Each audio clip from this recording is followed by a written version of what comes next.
दर्शकबिन नमस्कार।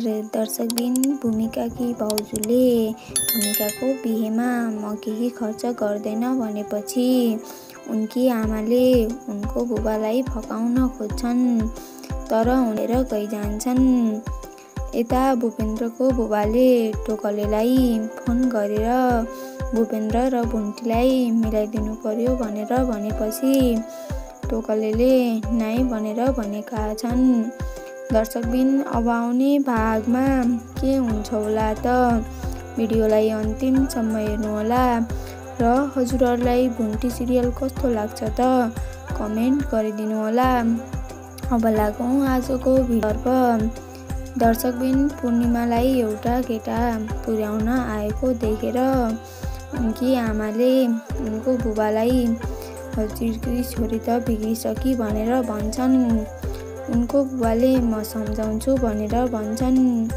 यता भुन्टी निराश भएर घरबाट निस्केकी हुन्छन्। टोकले खोज्ने भनेर हुन्छन्। उनी हिँड्दै गर्दा उनले पूर्णिमालाई अर्को केटासँग बसेको देख्छन् र फर्किँदा ठोकिन्छन्। अनि पूर्णिमा आएर के भयो भनेर सोध्छन्। उनले पूर्णिमालाई उता धकेलिदिन्छन्। भुन्टी यता आएर बसेकी हुन्छन्। टोकले गएर भुन्टीलाई घर जाउँ भनेर भन्छन्, तर भुन्टीले म एकैछिन यहीँ बस्छु भन्छन्।